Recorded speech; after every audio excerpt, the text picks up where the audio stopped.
What made you break the bro code you swore was sacred? My best friend Ryan and I had this rule since college. No matter what, you never get involved in your buddy's relationship, never take her side, never question his decisions. That was the code we lived by for 12 years. Then Ryan's girlfriend Emma started showing up at my apartment. The first time was a Tuesday morning. I was making coffee when my doorbell rang at 7. Emma was standing there in the same clothes she'd worn to dinner the night before. She asked if Ryan was with me. I said no, and she just nodded and left without explaining. It happened again 3 days later. Same thing. She'd ring my doorbell, ask if Ryan was there, then leave. Her hands would shake when she talked. I texted Ryan about it and he said Emma was going through some stuff, that she got confused sometimes, and I should just ignore it if she showed up again. The third time Emma came over, she had a cut above her eyebrow. She stood in my doorway and asked the same question. Is Ryan here? When I said no, she started crying but wouldn't tell me what was wrong. She just kept saying she needed to find him and walked away. I called Ryan and told him Emma was hurt. He laughed it off and said she was clumsy, that she'd tripped over their dog, but they didn't have a dog. When I pointed that out, he got quiet for a second, then said he meant she tripped over something else and hung up. Ryan started acting weird after that. He'd show up at my place unannounced, looking around like he was searching for something. He asked if Emma had been by. I told him yeah, a few times, and he got this look on his face I'd never seen before. He made me promise not to answer the door if she came back. That felt wrong, but it was Ryan, my best friend, the guy who'd been my roommate for 4 years, who was best man at my wedding, who I'd known longer than almost anyone. The bro code meant trusting him even when things seemed off. But Emma kept coming, always early morning, always asking the same question, always leaving before I could get real answers. I noticed she'd lost weight. Her eyes had this hollow look. She started wearing long sleeves even though it was summer. I saw them together at the grocery store one Saturday. Ryan had his hand on Emma's arm, gripping it tight while they walked. She wasn't looking at anything, just staring straight ahead like a robot. When I said hi, she flinched. Ryan squeezed her arm harder and said they were in a hurry. That night, Emma showed up at midnight. She was soaking wet from the rain and shaking. She didn't ask for Ryan this time. She asked if she could come in. I let her in and she sat on my couch without saying anything for 10 minutes. Then she pulled up her sleeves. Both arms were covered in bruises, handprint-shaped bruises. She said Ryan had been keeping her in their apartment for 3 weeks, that he'd taken her phone and her keys, that she could only leave when he left for work, but he'd started coming home at random times to check on her. She said she'd been coming to my apartment every morning because it was the only place she could think of that might be safe, that she'd been trying to work up the courage to tell me for weeks, that Ryan had made her believe nobody would help her because of the bro code. I asked why she didn't just call the police. She said she tried once. Ryan had a friend on the force who told him about it. That's when things got really bad. I grabbed my phone to call 911, but Emma stopped me. She said there was something else I needed to know first. Something about why Ryan was doing this. She opened her bag and pulled out a folder of documents I didn't understand at first. Then I saw Ryan's name, and my name, and dates going back 6 months. Documents about life insurance policies Emma didn't know existed. Policies worth $2 million,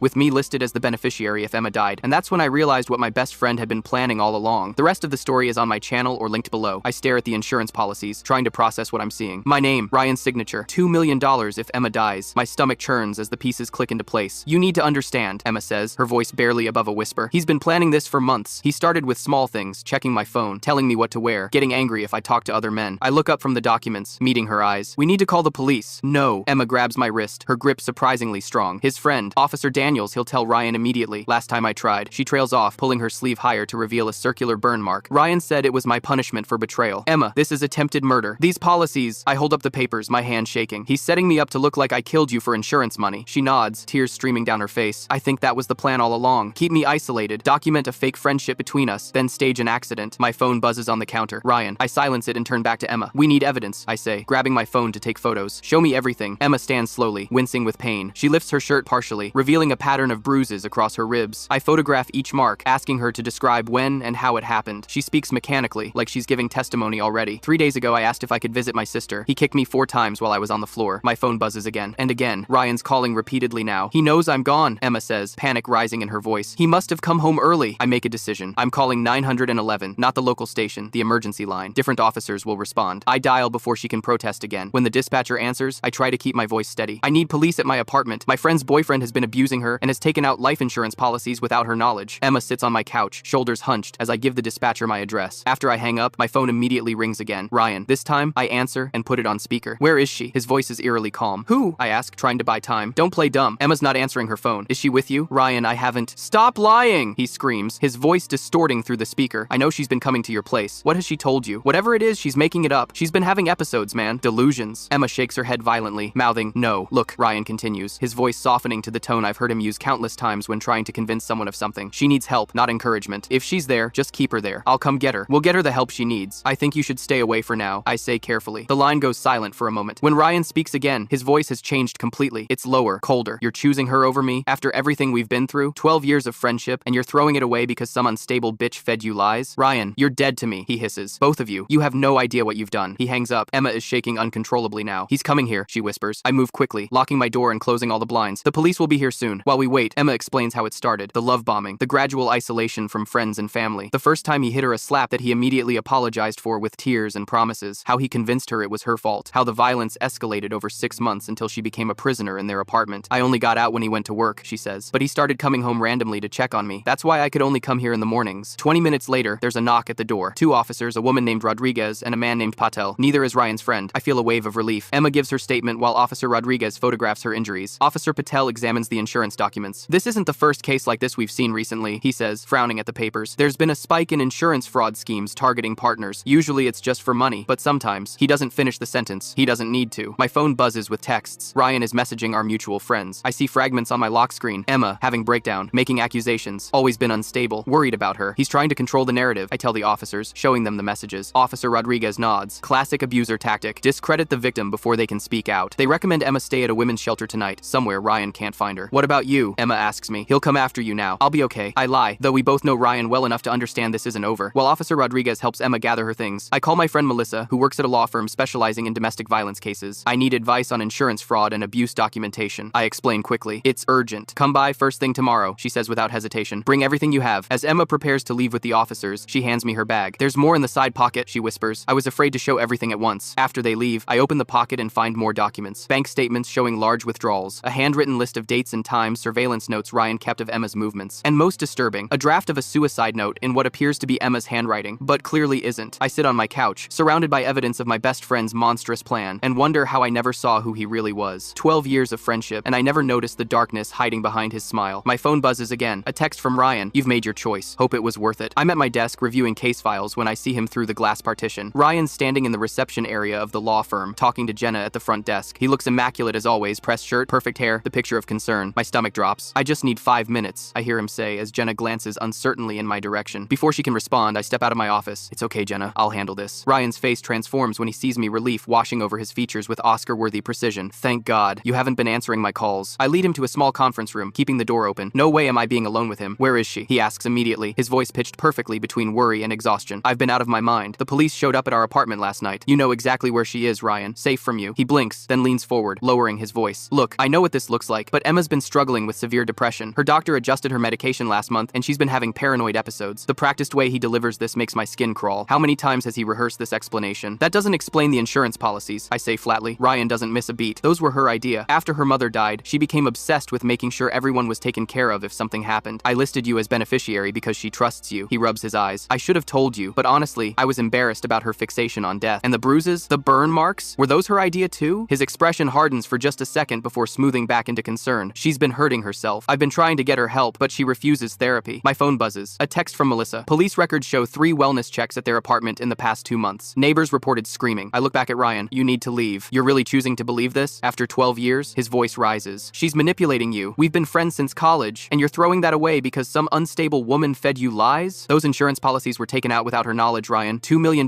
if she dies, with me as beneficiary. I stand up. You were setting me up to take the fall when you killed her. The mask slips. His eyes go cold, calculating. Prove it, he says quietly. It's my word against hers, and she's got a documented history of mental health issues. Who do you think people will believe? As if on cue, my phone rings. Emma's sister, Leah. I answer it on speaker. I'm at the hospital with Emma, Leah says without preamble. I brought her medical records from when she visited me 3 months ago. The doctor documented suspicious injuries then too. X-rays show healed fractures she never reported. Ryan's face goes completely blank. I've got photos from Christmas, Leah continues. You can see bruises she tried to cover with makeup. I'm sending everything to that lawyer friend of yours. Thanks, Leah. I'll call you back. I hang up and look at Ryan. You should go. He stands slowly. You have no idea what you're doing. Actually, I think I finally do. After he leaves, I call Emma to warn her that Ryan knows she's talking. She sounds terrified but resolute. Leah's staying with me at the shelter. I'm not alone anymore. The next day, our friend group explodes. Ryan has been busy, messaging everyone with his version of events. My phone fills with texts from people we've known for years. Dude, what the hell? Ryan says you're helping Emma screw him over. Is it true Emma's having some kind of breakdown? Why would you take her side without hearing him out first? I try explaining to a few of them, but it's clear most have already decided. 12 years of friendship with Ryan has built a reservoir of trust I can't overcome with a few text messages. Only Marcus calls me directly. Something always seemed off with them, he admits. Ryan would get weird whenever Emma talked to any of us alone. 3 days later, I'm working late when someone knocks on my office door. A man in plain clothes shows a police badge. Officer Daniels. Got a minute? My blood runs cold. Ryan's friend. Just wanted to have a friendly chat, he says, sitting without being invited. Domestic situations can get complicated. Sometimes people make accusations in the heat of the moment, then regret them later. Is this an official visit? I ask. He smiles thinly. Just looking out for a friend who's going through a rough time. Shame how misunderstandings can ruin careers, friendships, even lead to legal legal troubles for everyone involved. The threat hangs in the air between us. If there's nothing else, officer, I have work to finish. After he leaves, I call Melissa immediately. Ryan's police friend just threatened me at my office. Document everything, she says. Time, date, exact words. We're filing a complaint tomorrow. That night, I come home to find my apartment window slightly ajar, one I know I closed before leaving. Nothing's missing, but everything feels wrong. I install security cameras that same night, positioning them to cover every entrance. The next morning, Emma calls. The hospital released my complete records. There's a pattern: ER visits every few months, always with different explanations. Fell downstairs, tripped over the dog, kitchen accident. The last doctor flagged it as potential abuse, but I denied everything. That's good evidence, I tell her. The insurance investigator is meeting me tomorrow. 2 days later, I'm grabbing groceries when I hear Ryan's voice behind me in the cereal aisle. You're really determined to destroy my life, aren't you? He's standing too close, his body language casual, but his eyes burning with rage. Back off, Ryan. You know what's funny? I actually thought about making you godfather to our kids someday. He laughs bitterly. Now you're helping her destroy everything we built. You were planning to kill her, I say quietly. That's a lie, he shouts, loud enough that everyone in the store turns to stare. He's sleeping with my girlfriend, he announces to the shocked onlookers. Stole her right out of our home! I abandon my cart and walk away as he continues shouting accusations. By the time I reach my car, I'm shaking with adrenaline. That night, an envelope slides under my door. Inside are photos of me entering my apartment, at work, meeting with Emma's sister. A note reads simply, accidents happen to everyone. The next morning, I meet with the insurance investigator, a stern woman named Valerie Chen. These policies are textbook fraud, she confirms after reviewing everything. Signatures forged, medical history falsified. We've flagged similar patterns recently, large policies taken out on partners, then tragic accidents within months. How many cases? 4 in this region in the past year. 2 resulted in fatalities. She closes her folder. We're cooperating with police now. This goes beyond civil fraud. As I drive home, my phone pings with a security alert. Someone's at my door. The camera shows Ryan trying my lock with what looks like a key I never gave him. I call 911 immediately, but by the time I circle back to my apartment, he's gone. The only evidence of his visit is a small scratch around my doorknob where he tried to force entry. That night, I sleep with a chair propped against my bedroom door, jumping at every sound. The game has changed. Ryan isn't just trying to discredit Emma anymore. He's coming after both of us. I jolt awake to the sound of breaking glass. For a moment, I think I'm dreaming that sharp crash, followed by the soft crunch of footsteps on scattered shards. Then I hear the unmistakable sound of my living room window frame being pushed up further. Someone's breaking in. Ryan. My heart hammers against my ribs as I slide silently out of bed, grabbing my phone from the nightstand. The bedroom door is closed but not locked. The chair I propped against it earlier somehow moved during the night. Stupid mistake. I hear him moving through my living room now, not even trying to be quiet. He's muttering something under his breath, words I can't quite make out. I text 911 with my address and break in progress as I back toward my bathroom. The footsteps pause outside my bedroom door. I hold my breath, frozen in place, as the handle turns slowly. The door swings open, and there he stands, Ryan, my best friend of 12 years, silhouetted in the doorway. In his hand is something that catches the dim light from the window, a knife. I gave you every chance, he says, his voice eerily calm. Every opportunity to mind your own business. I back up further, my hand fumbling behind me for the bathroom doorknob. Ryan, think about what you're doing. He laughs, a hollow sound I've never heard from him before. I've thought about nothing else for days. You know what's funny? I actually trusted you. When I put your name on those policies, I thought, who better than my oldest friend? He takes a step forward. You were supposed to be the perfect fall guy. My fingers find the bathroom doorknob. I twist it open and throw myself inside, slamming the door shut and locking it in one frantic motion. Ryan slams against it immediately, the wood frame shuddering. You can't hide in there forever, he shouts, his composed facade cracking. Do you think I came here without a plan? The bathroom window. It's small, but not impossible. I'd measured it once when planning renovations. I climb onto the toilet tank and push at the window frame. It sticks for a terrifying moment before sliding up with a groan. Ryan's pounding on the door grows more violent. I'll find Emma next. You think that shelter can keep her from me? I know people. I squeeze through the window opening, scraping my shoulders and back on the frame. The drop to the ground is only about 6 feet, but I land awkwardly, pain shooting up my ankle. I don't stop, can't stop. I limp run toward the front of the building, phone clutched in my hand, dialing 911 again. My name is... I gasp into the phone when the operator answers. Break in at my apartment. He has a knife. I escaped, but he's still inside. I hear sirens in the distance as I hide behind a neighbor's car, watching my apartment building. The dispatcher keeps me on the line, asking questions I answer in breathless fragments. 3 minutes later, 2 police cruisers screech into the parking lot, lights flashing. 4 officers approach my building with weapons drawn. I identify myself from my hiding spot, and one breaks off to speak with me while the others enter the building. I describe Ryan, what he's wearing, the knife. He was my best friend, I say, the reality of it hitting me all at once. 12 years, and he just tried to kill me. The officer nods grimly. People surprise you sometimes, not in a good way. 10 minutes later, they bring Ryan out in handcuffs. He's eerily calm again, his face expressionless as they guide him toward a cruiser. When he spots me, he smiles a small, cold twist of his lips that makes my blood freeze. This isn't over, he calls to me, his voice carrying across the parking lot. Not by a long shot. An officer shoves his head down as they place him in the back of the cruiser. At the police station, I give my statement in exhaustive detail. I describe the insurance policies, Emma's abuse, the escalating threats. When they ask to check my phone for evidence, I hand it over without hesitation. We'll need to take your statement again tomorrow when you're calmer, the detective tells me. For now, do you have somewhere safe to stay? I call Marcus, the only friend who believed me from the start. He arrives 30 minutes later, looking rumpled and worried. Jesus, man. I can't believe he actually broke in. Believe it, I say, my voice hollow. At Marcus's apartment, I finally call Emma at the shelter. It's nearly 4 a.m. but she answers immediately, as if she wasn't sleeping either. Ryan's been arrested, I tell her. He broke into my apartment tonight with a knife. She's silent for a long moment. Then, he was really going to do it. Kill both of us. Yeah, I think he was. 2 days later, the detective calls me. We've got some developments you should know about, she says. When we searched Ryan's phone, we found messages to someone named Daniels discussing the insurance policies. Explicit messages about how to make your involvement look legitimate. Officer Daniels, Ryan's police friend who threatened me. Daniels has been suspended pending an internal investigation, she continues. And there's more. We found a group chat with 3 other men discussing similar insurance schemes. 2 of them had partners die in accidents in the last year. My stomach churns. You mean we're reopening those cases as homicides, she confirms. And 2 women have already come forward saying they were in relationships with Ryan before Emma. Both describe similar patterns of abuse. The preliminary hearing is scheduled for 3 weeks later. I sit in the courtroom next to Melissa, my lawyer friend who's been helping navigate the legal process. Emma is there too, seated with her sister Leah. She looks both terrified and determined, her hands clasped tightly in her lap. When Ryan is brought in, he doesn't look like the confident, charming friend I've known for years. His prison jumpsuit hangs loosely on his frame. His eyes dart around the room, calculating, until they land on me. The hatred in his gaze is palpable. The prosecutor outlines the charges: breaking and entering, attempted murder, conspiracy to commit insurance fraud, domestic abuse. As evidence is presented, including photos of Emma's injuries and the life insurance policies, Ryan leans over to whisper something to his attorney. After a brief conference, Ryan's lawyer stands. Your Honor, my client wishes to change his plea. The courtroom stills. He will plead guilty to the insurance fraud and domestic abuse charges in exchange for the attempted murder charge being reduced. The judge frowns. I'll hear from the defendant directly. Ryan stands, and for a moment, I see a flash of the old Ryan, composed, articulate, convincing. Your Honor, I admit that I took out insurance policies without proper disclosure, and I admit that my relationship with Emma became physically confrontational at times. Emma makes a small, choked sound beside her sister. But I never intended to kill anyone, Ryan continues smoothly. The night at my friend's apartment was a misunderstanding. I was emotional and wanted to talk. With a knife? The judge asks dryly. Ryan hesitates. I was afraid for my safety. He'd been threatening me. The prosecutor stands immediately. Your Honor, we have the defendant's text messages explicitly discussing plans to stage an accident for the victim, and we have testimony from Emma Wilson about being held captive for 3 weeks. Ryan's lawyer pulls him back into a whispered conversation. When Ryan faces the court again, something has changed in his demeanor. The mask slips completely. Fine, he says, his voice cold. You want the truth? I planned everything. Emma was a means to an end, $2 million